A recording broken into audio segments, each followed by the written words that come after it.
Bonjour, j'aimerais commencer une série consacrée à Charles Dickens. C'est vrai que j'en ai déjà beaucoup parlé. Depuis ma tendre enfance, je le lis, je le relis. J'ai aussi déjà consacré un livre à sa relation avec la musique, qui malheureusement est complètement épuisée.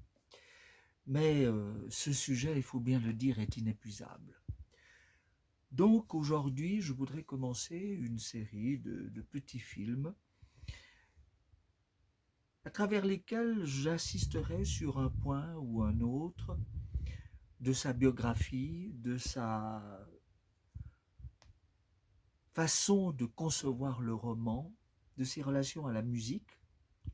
Ça, c'est très important. Et là, je voudrais tisser des liens avec sa sœur Fanny, qui était une pianiste de talent, malheureusement trop tôt disparue à l'âge de 38 ans. Du contexte dans lequel il a vécu, il est né à l'époque géorgienne, il a vécu une grande partie de sa vie à l'époque victorienne, mais en réalité, son esprit littéraire et même sa façon de concevoir la vie était plutôt dirigé vers ce passé géorgien et même vers le XVIIIe siècle. La plupart de ses romans, d'ailleurs, se déroulant au début du XIXe siècle et non point à l'époque qui suit la mort du prince Albert en 1861. Alors, que dire de Dickens? Évidemment, il y a énormément de livres qui ont été écrits sur la question. Effectivement, Peter Ackroyd, pour moi, qui est véritablement peut-être l'un des biographes britanniques les plus extraordinaires et qui a produit une des plus riches biographies consacrées à Dickens. Claire Tomalin également. Ce sont des auteurs qui peuvent à chaque fois reprendre cette courte vie, 1812-1870, 70, pour les non-suisses, 58 ans, donc très peu de temps, mais pas de temps perdu, si je puis dire. C'est impressionnant avec le recul de ce... Enfin, de songer à cette production, à cette capacité de vivre intensément chaque jour, alors que c'était un homme qui n'était pas en très bonne santé, il faut bien le dire, qui vivait dans des conditions difficiles. Attention, Londres, ce n'était pas le Londres des touristes actuels, hein. C'était une ville sale, gangrénée par des gangs de bandits, de criminels, par une mauvaise odeur, par la maladie, en quelque sorte, la peste. Il a survécu à tout cela par son énergie. Alors, c'est vrai que 58 ans, c'est pas grand-chose dans la vie de l'humanité, mais dès lors qu'on commence à creuser la question, de le situer aussi dans son contexte, eh bien, je vois à quel point une vie, enfin, moi qui suis déjà bien plus âgé que lui et qui serait déjà mort depuis 12 ans, eh bien, je peux encore imaginer que si je vivais comme l'héroïne de l'affaire Macropolos de Janacek pendant 300 ans, eh bien, je pourrais écrire, étudier sur Dickens et l'Angleterre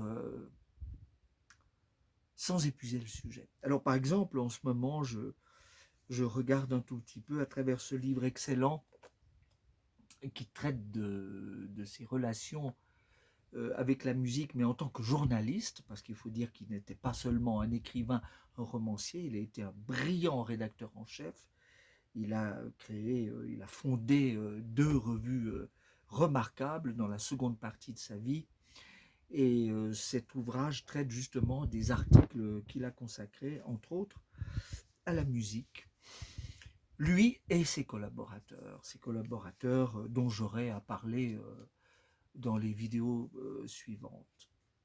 Alors on n'est pas obligé d'être académique, d'être dogmatique, d'être chronologique, on peut puiser dans cette vie, prendre ici tel personnage, tel événement de son existence, telle caractéristique de son type d'écriture, tel trait de son caractère. Mais là, juste au moment où je commence ce film, je regardais la vie dans le dictionnaire d'Oxford d'un de ses grands amis, qui était un des grands pédagogues de la musique anglaise, John Pike Hula, qui est né exactement la même année que lui. Le voici en photo. John Pike Hula, qui au fond a joué le même rôle pour la musique qu'un Pestalozzi en Suisse pour l'éducation en général et la musique en particulier. John Pike Hula, qui était un ami de la sœur de Dickens, Fanny, que j'ai évoqué tout à l'heure. Ils se sont rencontrés à l'Académie royale de musique, à la Royal Academy of Music, où elle a été un temps élève. J'y reviendrai dans une autre vidéo, une élève brillante de Moscheles et de Crivelli, deux éminents professeurs. Et ce John Pike Hula a collaboré une première fois avec Dickens pour une sorte d'opérette, une burletta, comme on dit en anglaise, Village Coquettes, qui a été créée au Théâtre Saint-James le 5 décembre 1836. Ça n'a pas eu un très grand succès. Dickens est l'auteur du livret Hula de la musique, et il est certain que quelques années après, Dickens avait plutôt honte de cette production.